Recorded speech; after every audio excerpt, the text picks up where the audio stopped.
मान ले पूछ के दिया रहे तो वो काम तो पक्को करार पहले काम तो बियों भी पड़े एमएलए वाला काम है तो और तो काम कोई कोई नहीं हो कि कह दे वो केस पुट्टो करा दिया रहे जब तो भी न माना आ रहे कि आपने लड़ा तीसरा आदमी दे दिया कि नहीं गाने खातर बिल्कुल चमकाने खातर भाई तू ही चमक जाए एक सीट बच रही है आज चमक जाओ तू का चमका है कोई नहीं। तो पिछली बार तो भरत सिंह को टिकट मिली थी, इस बार नहीं मिली तो भरत सिंह जो इशारा करेगा उधर वोट दें।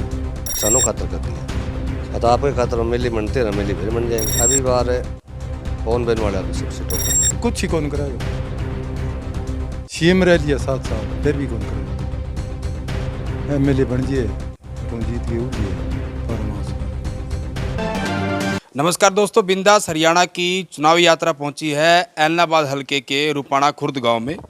यहाँ इस गांव के काफ़ी सारे लोग हमारे साथ बैठे हैं, हुक्का गुड़ा रहे हैं, हुक्के पे चर्चा हो रही है। हालांकि ये हुक्का नहीं हुक्टी और यहाँ की देसी भाषा में इसको कली भी बोल देते हैं, कली बोल देते हैं। तो जानते चर्चा करते हैं, चुनाव सिर पे आ गया जी, क्या कुछ माहौल है गाँव का? काम का अच्छा माहौल है जी, अच्छा माहौल है, अच्छा रहे, अच्छी बात है, चुनाव शांतिपूर्ण ढंग से हो। लेकिन अगर हम वोट की बात करें, उम्मीदवारों की बात करें, तो पिछली बार जहाँ तक मैंने पता किया यहाँ से जो है बीजेपी एक वोट से जीती थी, यानी कि पवन बेनीवाल। दूसरे नंबर पे कांग्रेस रही थी और तीसरे पे इनेलो अभय सिंह चौटाला। इस बार क्या रहने वाला है? अभी बार पवन बेन वाला आगे सबसे टॉप मरेगा। लेकिन उन्होंने पार्टी बदली, कांग्रेस में आगे वो। हाँ, कांग्रेस में आगे, कांग्रेस अच्छी रहेगी। इस बार आपकी नज़र में कांग्रेस की जो है वो ज़्यादा वोट मिलेगा। हाँ, कांग्रेस। कोई खास वजह? खास वजह पवन बेन वाले की खास वजह है वो कैंडिडेट अच्छा है हमारे लिए, तो अच्छा काम करता है हल्का का। हाँ। और जो भी काम कराए बोल देगा वो काम कराएगा। अच्छा, लेकिन ऐसी बातें तो लोग जो है वो बीजेपी भी कह रही कि हम भी समान विकास कराएंगे, गांव में बहुत सारा काम करवाएंगे। काम करवाए थे पहले, इसी बात ने काम नहीं करवा, काम तो करवाए थे सरकार ने। सरकार के अभी मानी नहीं, पवन बेन वाले की मानी नहीं था, इस्तीफा दे दिया। और किसानों के बारे में ये मुद्दा बना रखे है, किसानों के बारे में दे दिया, वो तो कोई मुद्दा है नहीं। मैं तो पवन बेन वाले कोई टिकट मिली है तो उसने वोट डालेंगे। आप किसानों वाले मुद्दे को मुद्दा नहीं मानते? नहीं मानते। अच्छा, बिल्कुल नहीं मानते। लेकिन इनेलो की बात करें, जिसकी वजह से यह उपचुनाव हो रहा है, जिसकी वजह से सीट खाली हो, तो ये कह रहे कि मैंने तो किसानों के हित में इस्तीफा दिया और सारे ऐलनाबाद के किसान, ऐलनाबाद की जनता मेरे साथ है। नहीं, किसानों खातर कर दिया तो आपके खातर मिली मनते ना मिली फिर मन जाएंगे। चुनाव क्यों लड़े फिर? बेकार ना कर लो, पाछा हट गया देश का, वैसे ही पड़े। या तो हटाओ, विरोध करवा रहे, फिर आप गाओ फिर चुनाव लड़ा, फिर तो गड्डी था, फिर तो ना फिरने की जरूरत ही को नहीं। एक काला कानून तो वैसे ही पड़े कि क्या फर्क पड़े, सरकार का पड़े नहीं, ऊपर पड़े नहीं, फिर ऐसी है तो परिस्थितियाँ वैसी की वैसी है। अंकल जी, आपकी भी काफ़ी उम्र है, काफ़ी सारे चुनाव आपने देखे हैं। इस बार फिर करीब 10-11 साल बाद आपके यहाँ उपचुनाव हो रहा है। पहले भी उपचुनाव हुआ था, तब भी अभय सिंह यहाँ से जीते थे, तो यानी कि चौथी बार फिर अभय सिंह मैदान में है और बाकी उम्मीदवार भी है। क्या माहौल लगता है आपको? अबे सिंह आ रहा है वो। पवन बेन वाला जीते वो। आदमी बढ़िया है कैंडिडेट। मतलब किस वजह से आपको अच्छा लगता है? बढ़िया कैसे? काम करवाओ हल्का में। लेकिन अभय सिंह कह रहे कि भी ये मेरा गढ़ है, हमारा इलाका है। कि कराया तो कौन यहाँ, कुछ ही कौन करायो। सीएम रह लिया 7 साल फिर भी कौन कराया। एमएलए बन जिए तुम जीत के उठ जिए। फार्म हाउस पर ठीक है। हाँ, तो फार्म हाउस पर ही जाए जीत के। तो वहाँ क्या आम लोगों से मिलते नहीं, उनकी समस्या नहीं सुनते? मन तो कौन बढ़न दे। अच्छा, आपको जाने देते वहाँ? कौन जान दे तो मन है, जान दे तो फिर रोड़ो क्या चीज को। यही रोड़ा कि आपकी वो बातचीत जो है वो सुनते नहीं, समस्या नहीं सुनते। पवन सुने। अच्छा, पवन में भी दो चीज़ें हैं, क्योंकि पिछली बार कांग्रेस की जो टिकट थी वो भरत सिंह को मिली थी, इस बार जो है पवन को मिली है, यानी कि पवन की जो है पार्टी बदल गई और टिकट ही बदल गई। उसका फर्क रहेगा कुछ? फर्क तो रहेगा, वो कैंडिडेट बढ़िया है, ठीक है, पढ़े लिखे ज्ञान है सारो इन्हें। आपकी क्या सोच, आप क्या मानते हैं कि इस बार का जो चुनावी समीकरण है वो क्या रहने वाला है? पवन बेन वाला जी। हाँ, आप सब कांग्रेस में मिली है अबे तो बीजेपी का काम तो कोई कराया को नहीं। अबे जब कांग्रेस में मिल गई, कांग्रेस में मिली है तो और मजबूत हो है। कांग्रेस का पूरा मजबूत है वो।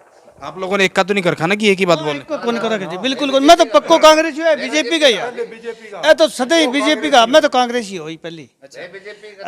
मैं तो पहली कांग्रेस में दिया भरत सिंह ने, अब भरत सिंह ने मिला भरत सिंह ने, और न कि कांग्रेस ने मिला भी नहीं ध्यान। आपका दिल कांग्रेस के साथ है और आपका बीजेपी के साथ था? हाँ, अंगो हो साथ पूरो बीजेपी के साथ। हाँ, ए पक्का ही है, थोड़ा को नहीं आज तो करे हो। अच्छा, अब पवन का नहीं, अब पवन की तरफ अच्छा, मतलब पवन पहले बीजेपी में थे तो बीजेपी की तरफ, पवन कांग्रेस आ गए तो कांग्रेस की तरफ, लोक दल में था तो लोक दल की तरफ। लोक दल की तरफ। अच्छा, पवन जब पुराने समय में इनेलो में थे तो तभी यानी कि पवन के साथ हो।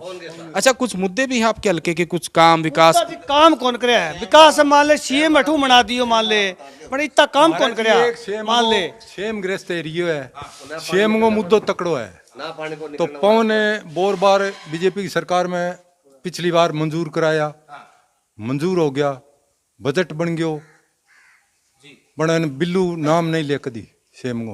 अच्छा, इनकी वजह रुक रही है बोर, जो सेम की समस्या है इसका समाधान नहीं हो पा रहा। को नहीं होया जी, होया ही नहीं। खाड़ा मंजूर हो रहा बे भी कौन कर दिया अब खाड़ा मंजूर हो गया सारा किसने रोका? मान ले आई रोके है बीजेपी के सागर रहे मान ले तो आई रोके है काम सरसा जिला का मान ले सारा खाड़ा मंजूर है हमारे गांव का तो मान ले सारी पंक्तियां मंजूर हो रही है पहले काम अच्छा कराया माड़ा को नहीं बड़ा अब रोक दिया सारा काम रोक रखे 1.5 साल हो गया एमएलए वो है हल्का को मौके को नहीं होने दे। 5 करोड़ तो कोटा का मिले है ना एमएलए कोटा में 5 मिले मान ले और नया लगाओ तो ये अभी आपके जो एमएलए थे, यहाँ से विधायक थे, जब उन्होंने लोगों से बातचीत की, आपका जो 45सा बोलते हैं इसको, इस इलाके को 45सा बोलते हैं ना, तो श्री चोपटा में जब इन्होंने एक रैली की थी, वो कह रहे थे कि मैंने लोगों से पूछ के इस्तीफा दिया था, लोगों से पूछ के चुनाव, तो पूछ के दियो मान ले पूछ के दिया रहे तो वो काम तो पक्को करार पहले काम तो बियो भी पड़े एमएलए वाला काम है तो और तो काम कोई नहीं हो भी कह दे वो केस पुट्टो करा दिया रहे जब तो भी न माना आ रहे कह आपने लड़ा तीसरा आदमी दे दिया कि नहीं बे तो कानून तो भी पड़े फिर किसानों ये बाकी राजनीतिक लोग हैं जो जैसे पवन बेनीवाल की बात करें या फिर बीजेपी की बात करें, ये लोग कह रहे हैं कि अभय सिंह ने तो ना अपनी राजनीति चमकाने के लिए इस्तीफा वो चमकाने खातर बिल्कुल चमकाने खातर भाई तू ही चमक जाए एक सीट बच रही है आ चमक जाओ तू कह चमके है को नहीं चमकते कारण को नहीं क्योंकि वो काम तो करियो को नहीं चमकने वालो काम तो तीसरा आदमी दिया नहीं तो फिर असर पड़ा भी किसान है किसान की खातर दिया। पिछली बार पवन बेनीवाल जब बीजेपी से थे तो 1 वोट से आपके इस गांव से जीते थे, इस बार क्या लगेगा? अब कल जीते वो आज जीते वो पवन बेनीवाल हमारे गाँव में तो जीते वो पक्को भाई। कुछ और लोग हैं, इनसे बातचीत करते हैं। अंकल जी, आपको क्या लग रहा है?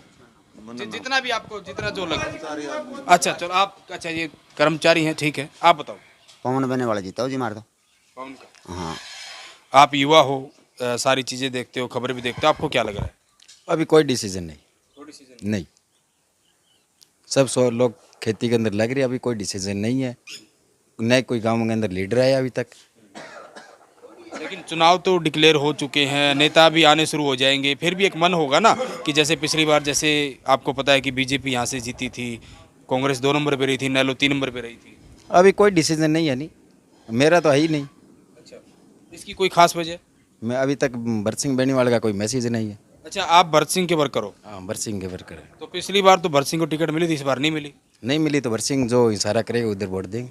अच्छा, जहाँ भरत सिंह फैसला करेंगे कि हमें किस तरफ वोट डालना है, कहाँ जाना, आप उनके साथ? हाँ, उनके साथ हैं। मतलब भरत सिंह अगर कांग्रेस से बगावत करते तो आपकी भी बगावत है। आप क्या कहना चाहते हो, आप क्या कहोगे? हम तो पीछे भी पवन बेनीवाल को दिए थे, बीजेपी में थे तब, अब वो कांग्रेस में आ गए हैं तो उन्हीं को वोट देना है। तो कुल मिलाकर हमने जितने भी लोगों से बातचीत की तो पवन का नाम जो है इन लोगों की जुबान पर बार बार आया, और उसी की शायद ये वजह भी है कि पवन बेनीवाल कांग्रेस में थे तब भी यहाँ से जीते थे, 1 वोट से बीजेपी में थे, और अगर अब कांग्रेस से आगे हैं तो अब भी कहीं ना कहीं लोगों के अनुसार यहाँ पे जीत उनकी है। अगले किसी और गांव में वहाँ के जो राजनीतिक माहौल है वो आपको दिखाएंगे। आप लगातार देखते रहिए बिंदास हरियाणा की चुनावी यात्रा।